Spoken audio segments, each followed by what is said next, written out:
Minha irmã apontou uma arma para mim e disse: assine os papéis ou então. Meu pai assistia em silêncio.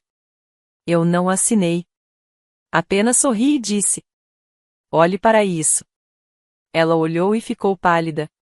5 segundos depois, houve um estrondo alto. Foi assim que o dia terminou. Mas quando começou, parecia apenas mais um encontro de família. Alugamos uma pequena casa fora da cidade, um lugar simples e prático, com paredes bege, cadeiras diferentes umas das outras e uma mesa já posta quando entrei. Parecia um pouco com uma casa de férias de outra pessoa. E, tecnicamente, era isso mesmo. Minha mãe se ocupava na cozinha, guardando mantimentos de sacolas de papel, um pão, um cacho de bananas, frios para sanduíche. Aquele tipo de comida que você compra quando quer parecer que se esforçou, sem realmente cozinhar. Oi, querido, chamou ela, sorrindo de forma exagerada, como se tudo fosse perfeitamente normal. Meu pai veio atrás, carregando uma caixa térmica com a lentidão pesada de um homem que nunca se apressa sem necessidade. Ele acenou para mim, não frio, não caloroso, apenas, pai. Então veio minha irmã, de óculos escuros, cabelo impecável, perfume no ar.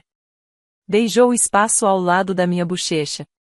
Que bom que você veio, disse ela. Por um tempo, tudo parecia normal, como se realmente fosse só um dia em família. Aquele tipo de dia em que a mãe coloca comida demais na mesa, o pai senta-se na cabeceira e a irmã comenta sobre o trânsito no caminho. Até demos uma pequena caminhada antes do almoço. O caminho atrás da casa contornava um pequeno campo. Minha mãe apontou algumas flores silvestres. Meu pai fez um comentário sobre o clima, e minha irmã mexia no celular quando achava que ninguém estava olhando. Era o tipo de passeio que as famílias fazem quando não sabem mais o que fazer consigo mesmas. Respondi às perguntas deles educadamente, mantendo a voz leve. De fora, provavelmente parecíamos uma família normal, passando um sábado normal juntos. De volta a casa, minha mãe começou a organizar a comida nos pratos. Sanduíches cortados em triângulos, batatas fritas em uma tigela, frutas empilhadas no centro. Ela sempre exagerava, mesmo quando éramos apenas 3. Come alguma coisa, disse, empurrando um prato para mim como se fosse sua missão. Já comi, respondi. Ela riu, mas percebi o brilho nos olhos dela. Queria que tudo parecesse perfeito, mesmo quando não era. Sentamo-nos à mesa, meu pai na cabeceira, minha mãe à direita dele, minha irmã ao meu lado. Por um tempo, os únicos sons eram garfos e copos. Um tipo de silêncio que você só percebe quando nota que ninguém disse algo de verdade por minutos. Então minha irmã falou, leve e casual, como se tivesse acabado de lembrar. E aí, vai fazer algo divertido com a herança? A palavra caiu como uma pedra em um lago calmo. Minha mãe baixou o olhar para o prato. Meu pai tomou um gole de água. Os olhos da minha irmã continuavam fixos em mim. Intensos demais, fixos demais. Encolhi os ombros. Ainda não decidi. O sorriso dela se contraiu. Pelo menos você tem opções, mais do que o resto de nós. Meu pai pigarreou. A família deve compartilhar, disse baixinho. É o certo a fazer. Bebi meu café. Vamos ver. Minha mãe entrou rapidamente na conversa, mudando de assunto, perguntou sobre meu apartamento, meu trabalho, mas o clima já havia mudado. A herança agora estava ali na mesa conosco, mais pesada que a comida, mais alta que o silêncio. Comemos um pouco mais. Minha irmã fez pequenas alfinetadas disfarçadas de piada. Meu pai ficou na maior parte do tempo em silêncio. Minha mãe continuava oferecendo mais frutas. Então, após uma pausa longa o suficiente para deixar o ar tenso, minha irmã afastou o prato e sorriu. Venha com a gente, disse. Queremos te mostrar uma coisa. O tom dela era leve, mas algo em mim se contraiu. Meu pai levantou-se.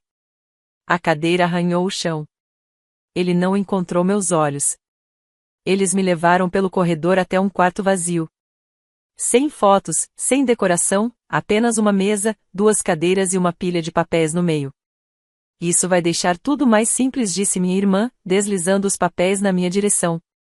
Meu pai ficou próximo à porta, braços cruzados, em silêncio.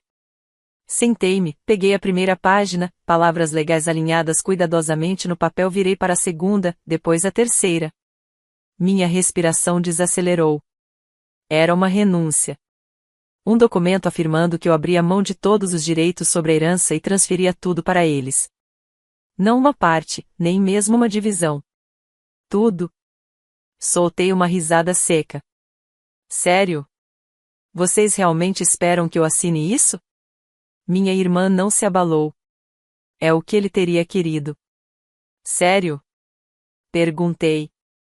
Ele te mandou um memorando? A voz do meu pai estava cortante. Não seja difícil. Não é difícil, respondi. É ridículo. A caneta estava sobre a mesa, esperando. Minha irmã a empurrou em minha direção. Vamos ser adultos, disse ela. Podemos resolver isso rápido e com dignidade. Dignidade? Ergui as sobrancelhas. Isso é um assalto à luz do dia com papelaria. O rosto dela se avermelhou. Você não merece. Talvez não, disse. Mas eu não vou assinar. A cadeira dela rangiu quando se levantou. Assine. Não. A palavra pairou no ar, maior do que deveria. Os olhos do meu pai se estreitaram. Você vai se arrepender. Olhei para ele calmamente. Eu me arrependo de ter vindo. Então, num movimento suave, minha irmã enfiou a mão na bolsa e puxou uma arma. A sala ficou em silêncio. Até o zumbido da lâmpada parecia ter desaparecido. Da cozinha, a voz da minha mãe atravessou o corredor. Está quase pronto. Minha irmã apontou o cano para mim. Assine os papéis, disse. Ou então. Meu pai ficou paralisado perto da porta. O silêncio dele dizia mais do que qualquer palavra. Coloquei a caneta na mesa, com cuidado. Não disse novamente. O ar parecia pesado, pressionando minha pele. Então sorri, pequeno, deliberado, e apontei além dela, para o canto da sala. Olhe isso. A cabeça dela se virou rapidamente. Meu pai seguiu o gesto. Os olhos dele se fixaram no ponto preto no canto da parede. O rosto da minha irmã se esvaziou. O quê? O que é isso? É uma câmera? Diga olá, disse. Você está sendo filmada. Ela se virou para mim, pânico estampado no rosto, depois de volta para a lente. Você não pode, gaguejou, mas parou. A arma tremia em suas mãos. Ela a ergueu em direção à câmera. A voz dela falhou. Desliga. Não posso, respondi. Está funcionando perfeitamente. Os olhos dela se moviam de mim para a lente, desesperados. Ela puxou o gatilho. O estampido rasgou a sala. Minha mãe arfou na cozinha, deixando cair uma colher. A câmera continuou de pé, sua luz vermelha ainda acesa. Os olhos da minha irmã se abriram, confusão estampada no rosto. Meu pai me encarava, pálido e sem palavras. Eu fiquei parado, calmo por fora, tudo apertado por dentro, e a câmera continuou observando, firme e sem piscar. Se você quer entender por que aquele dia com a arma aconteceu, precisa voltar um pouco. Cresci em uma família em que eu era o filho do meio, o que já diz grande parte da história. Não fui o primogênito dourado, e nem o caçula que não podia fazer nada de errado. Eu era o do meio, aquele que se perdia no meio da confusão. Então, eu fazia barulho. Esse era o meu papel. Se eu não conseguia chamar atenção sendo bom, chamaria sendo ruim. Eu era o garoto que escalava cercas, saía escondido à noite, pulava de galpões com um guarda-chuva para ver se ele diminuía a queda. Não era suicida. Eu apenas gostava da adrenalina. Gostava de saber que estava fazendo algo que não devia. De um jeito estranho, era o único momento em que eu me sentia vivo, porque, pelo menos, alguém precisava me olhar. Se eu voltasse para casa sangrando, pelo menos minha mãe tinha que largar a revista. Se eu falasse demais no jantar, pelo menos meu pai tinha que me encarar. Esse era o acordo. Aprendi cedo que a atenção negativa era melhor do que nenhuma atenção. Minha irmã me odiava por isso. Ela era mais velha, responsável, aquela de quem meus pais se orgulhavam. Achava que eu era uma vergonha. Talvez fosse mesmo. Mas ela não se limitava a me ignorar. Ela fazia questão de me lembrar o quanto era melhor. Notas perfeitas, amigos perfeitos, sorriso perfeito. E depois, a portas fechadas, ela enfiava a faca. Por que você não consegue se organizar? Não é de se espantar que não confie em você. Meu irmão mais novo era diferente. Não éramos exatamente próximos, mas ele me via. Sentava comigo, revirava os olhos para nossos pais e, às vezes, até me encobria quando eu fazia alguma besteira. Ele era o único que me fazia sentir que eu não estava completamente sozinho naquela casa. Quando completei 18 anos, não aguentei mais. Arrumei uma mala e fui embora. Sem rede de segurança, sem fundo universitário esperando por mim, nada. Só eu e o que consegui se juntar. Não foi fácil, mas eu preferia lutar sozinho do que sufocar em casa. A única pessoa que senti falta foi meu avô. Ele não se parecia com o resto da família. Enquanto meus pais se preocupavam em parecer bem, meu avô não se importava nem um pouco. Usava as mesmas roupas por anos. Os sapatos estavam gastos. Aparecia em aniversários com um cartão de loja de desconto e um aperto de mão como se tivesse acabado de cavar um buraco. Minha mãe resmungava. Ele parece um sem-teto. Meu pai suspirava e balançava a cabeça, como se o avô envergonhasse a família. Mas eu gostava dele. Gostava do fato de que ele não jogava os mesmos jogos que o resto. Não tentava impressionar ninguém. Nem parecia notar quando as pessoas reviravam os olhos. Ele me contava histórias dos empregos antigos, dos lugares onde morou, das pessoas que conheceu. Nada glamouroso, mas tudo real. E eu ansiava por real. Às vezes, quando saíamos para tomar um café, eu pagava para ele, porque achava que ele não podia pagar. Ele sorria para mim como se soubesse algo que eu não sabia. De vez em quando, dizia coisas que ficavam na memória, tipo: mesmo se eu fosse rico, viveria exatamente do mesmo jeito. Porque, uma vez que as pessoas sabem que você tem dinheiro, elas param de te ver. Tudo o que veem é o que querem de você. Eu sempre achei que ele estava brincando, apenas meu avô sendo peculiar. Ele viveu até os 96 anos. Quando morreu, não foi um choque, mas ainda assim doeu. Ele havia sido o único naquela família que realmente me via. Então, quando fomos chamados para a leitura do testamento, não esperava muito. Nenhum de nós esperava. Meu avô nunca parecia ter alguma coisa. Meus pais foram porque era formal. Minha irmã foi por curiosidade. Meu irmão foi porque tinha que ir. Sentamo-nos no escritório do advogado, todos alinhados em cadeiras rígidas. O carpete cheirava a pó e café. Minha irmã se inclinou para meu irmão e sussurrou: o que você acha que vamos ganhar? As calças velhas dele? Meu pai riu. Talvez as meias, aquelas furadas. Minha mãe balançou a cabeça. Provavelmente algum lixo velho que ele não conseguiu jogar fora. Eu fiquei quieto, mordendo o interior da bochecha. Eles passaram anos zombando dele, e ali estavam, ainda fazendo isso, mesmo depois de ele ter partido. O advogado entrou com uma pasta.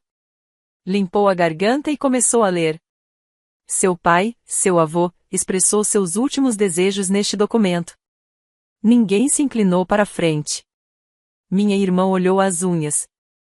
Minha mãe mexeu-se na cadeira. Meu pai suspirou. Então o advogado disse meu nome. Ele desejava deixar seu patrimônio para a neta. A sala congelou. Minha irmã piscou e soltou uma risada seca. Ela? O quê? A coleção de canecas de café dele? Meu pai franziu a testa. Exatamente o que ele deixou para ela? O advogado ajustou os óculos. Tudo. Silêncio. Você podia ouvir o carpete respirando. Minha irmã sorriu com desdém. Tudo? O quê? 200 ou 300 notas? O advogado olhou para os papéis. O patrimônio está avaliado em aproximadamente 8,5 milhões de dólares. As palavras pairaram ali como uma piada ruim que ninguém queria assumir. Minha mãe arfou. Meu pai endireitou-se na cadeira. Minha irmã balançou a cabeça. Isso é impossível. Ele não tinha nada. Usava a mesma camisa há 10 anos. Ele investiu, disse o advogado calmamente. Por décadas, valores modestos, crescimento constante, capitalizando ao longo do tempo. Isso se transformou em uma fortuna substancial. O rosto do meu pai ficou vermelho. Isso é um absurdo. Eu sou filho dele. Esse dinheiro deveria ser meu. Minha mãe assentiu rapidamente. Ou nosso, não só dela. A voz da minha irmã se endureceu. Ela não merece. Ela nem fez nada. Sentei-me ali, mãos cruzadas no colo, o pulso acelerado. Pela primeira vez na vida, todos estavam me olhando. Não invisível, não ignorado, visto. Dei um meio encolher de ombros. Acho que ele discordou. Foi quando os olhos deles realmente queimaram em mim. A fúria da minha irmã, a incredulidade do meu pai, a decepção da minha mãe. Eu queria atenção a vida inteira. Mas não era assim que eu imaginava que seria. O advogado continuava falando, explicando termos, detalhes, qualquer coisa. Eu mal ouvia. Tudo que eu conseguia perceber era o silêncio ao redor, pesado de choque e raiva. Eles passaram anos rindo dele por parecer pobre. E agora, o homem que eles zombavam deixou uma fortuna e deixou tudo para mim. E naquele momento percebi algo. Isso não terminaria ali. O estampido ainda pairava na sala como um eco sem destino. Ninguém se mexia. Minha irmã encarava o canto, esperando a câmera cair. Não caiu. A pequena luz vermelha continuava acesa, firme e orgulhosa. A boca do meu pai se contraía, como se quisesse falar, mas tivesse esquecido como. Por que não quebrou? Minha irmã sussurrou mais para si mesma do que para alguém. Eu não respondi. Às vezes, o silêncio diz mais do que uma palestra. O aperto dela se intensificou. Outro tiro estalou pela sala. A lâmpada piscou. O ar estremeceu. E ainda assim a câmera não se moveu. Ela baixou a arma, respirando rápido. O que há de errado com isso? Muitas coisas, respondi. Mas não o que você pensa. Foi então que os passos chegaram. Firmes, pesados, controlados demais para serem da família. A porta se abriu com força e 2 homens entraram. Sem uniformes, sem parentes. Uma presença que rearranja a sala sem pedir permissão. Coloque no chão, disse um, calmo, mas absoluto. Minha irmã estremeceu, balançou a arma na direção deles, a mão tremendo tanto que o cano oscilava. Não piore as coisas, disse o outro. Na mesa, agora. Por um instante, ela parecia uma criança em birra, dividida entre gritar e se render. Então seu punho cedeu. A arma caiu na mesa. Um dos seguranças a pegou, afastou fora de alcance e algemou suas mãos, rápido e limpo. O outro colocou a mão firme no ombro do meu pai. Ele congelou. A sala suspirou pela primeira vez em minutos. Olhei para minha irmã, olhos arregalados, encurralada. Está tudo gravado, disse, em voz baixa. Você não vai sair impune disso. Ela me encarou, palavras prontas, mas inúteis. E é aqui que vou fazer uma pausa e explicar. Não para eles, para você. Porque você provavelmente está se perguntando como eu sabia. Como eu não tremia de medo quando minha irmã apontou uma arma para mim.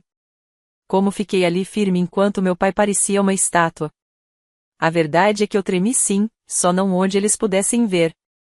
Alguns dias antes, meu irmão mais novo me ligou. A voz dele estava tensa, nervosa. Ele disse que tinha ouvido algo, meus pais e minha irmã conversando. Não deu detalhes, não queria se envolver, mas me contou o suficiente. Suficiente para eu congelar. Suficiente para eu saber. Eu não queria acreditar nele. Dizia a mim mesmo que eles nunca iriam tão longe. Mas, lá no fundo, eu sabia do que minha família era capaz. E vou admitir, uma parte de mim queria testá-los. Sempre fui assim. Quando criança, eu pulava de galpões com guarda-chuva só para ver se diminuíam a queda. Escalava cercas porque alguém dizia para não fazer. Eu gostava da adrenalina. Gostava do perigo. Quando você é invisível a vida inteira, você corre atrás de qualquer coisa que faça as pessoas olharem para você. Então, sim, eu fui porque queria ver. E porque uma pequena parte de mim ainda esperava que estivesse errado, que eles agissem como seres humanos decentes, pelo menos uma vez. Que talvez fossemos comer os sanduíches da mamãe, discutir sobre nada e encerrar o dia. Se tivessem me mostrado algum gesto de bondade, talvez eu tivesse compartilhado algo com eles. Talvez. Mas não ia apostar minha vida nessa chance. Então, contratei profissionais, não a polícia, segurança particular, 2 homens que sabiam o que estavam fazendo. Eles me disseram para não ir, disseram que era imprudente, que não valia a pena. Eu disse que iria de qualquer jeito, então eles me apoiaram. Entraram cedo, vasculharam a casa, instalaram câmeras escondidas. Enquanto eu caminhava com minha família do lado de fora, eles verificaram cada canto e encontraram a arma. Não a levaram. Não precisavam. Só garantiram que ela não dispararia do jeito que minha irmã esperava. Quando ela puxou o gatilho, tudo o que conseguiu foi som e fumaça. Depois, eles esperaram do lado de fora, prontos, ouvindo, observando. Então, não foi sorte, nem milagre, nem destino. Foi planejado. Cada segundo disso. E agora eram eles, não eu, que estavam presos. O processo legal avançou lentamente, do jeito que essas coisas sempre avançam. Meses de audiências, papelada, advogados discutindo palavras que eu mal entendia. E então, finalmente, acabou. O patrimônio foi definido. Eu era o único herdeiro. Cada centavo era meu. Ouvir isso dito em tribunal não me trouxe triunfo. Parecia estranho, como se o chão tivesse se movido sob meus pés e eu ainda esperasse recuperar o equilíbrio. Por tanto tempo, me preparei para que alguém tirasse tudo de mim. Agora, não havia mais ninguém que pudesse fazê-lo. Os julgamentos da minha família correram paralelos aos meus. Minha irmã foi a primeira a ir a tribunal. 7 anos. O juiz não teve rodeios. Ameaçar alguém com uma arma não deixa espaço para desculpas. Ela tentou chorar, mas era tarde demais. Veio a vez do meu pai. Ele não puxou o gatilho, mas ficou ali e deixou acontecer. 2 anos. O olhar dele dizia que achava que o silêncio era mais seguro. Ele estava errado. Minha mãe foi a última. Ficará nos bastidores, convencida de que isso a protegeria. Não protegeu. Liberdade condicional, serviços comunitários, uma ficha que a seguiria de qualquer jeito. Não comemorei. Não me senti vingado. Ao vê-los sendo levados para fora do tribunal, só senti cansaço. Daquele tipo de cansaço que só vem depois de anos carregando um peso que você nunca pediu. Mas, por baixo da exaustão, havia outra coisa, espaço. Pela primeira vez, havia espaço para imaginar uma vida que fosse minha. Não uma que eles ditassem. Não uma construída em torno de ser o filho esquecido ou bode expiatório. Uma vida onde eu podia decidir o que importava. Quando saí daquele tribunal, as câmeras ainda rodavam na minha cabeça, captando outro tipo de cena. Sem gritos, sem papéis sendo empurrados, sem armas saindo de bolsas. Apenas eu avançando, com nada e ninguém me segurando mais. 5 anos depois, minha vida parece completamente diferente. Depois que o julgamento terminou, depois que o dinheiro finalmente foi meu, fiz algo que meu mais jovem nunca achou possível: construí minha própria família. Casei-me. Agora temos uma menininha. De fora, parecemos como qualquer outra família. Uma casa modesta em um bairro tranquilo. Um carro sensato na garagem. Vizinhos que conversam sobre o tempo e cujas crianças brincam na rua. Para quem olha de fora, somos uma família de classe média vivendo uma vida de classe média. Mas a verdade é que o dinheiro mudou tudo. Silenciosamente. Usei-o do jeito que meu avô teria querido, com inteligência, sem alarde. Investi, exatamente como ele fazia. Monte um fundo fiduciário para minha filha, não para mimá-la, mas para garantir que ela sempre estará segura quando crescer. Por enquanto, ela não sabe quanto temos. Ela não precisa saber. Está ocupada sendo criança, e é exatamente assim que deve ser. Eu também não guardei tudo só para mim. Meu irmão mais novo, aquele que me avisou, recebeu o que merecia também. Paguei sua faculdade, quitei suas dívidas, ajudei-o a conseguir seu primeiro apartamento. Ele nunca pediu nada, e foi por isso que confiei a ele. Agora ele está construindo sua própria vida, de pé, com as próprias pernas. Quanto a mim, eu gasto sim. Viajei pelo mundo, Itália, Japão, até as Maldivas. Fiquei em hotéis lindos, comi comidas que ainda me fazem sorrir só de lembrar. Compro conforto quando quero, liberdade quando preciso. Mas quando estou em casa, me visto de forma simples. Faço compras no mesmo supermercado que todo mundo. Para o mundo exterior, nada parece fora do comum.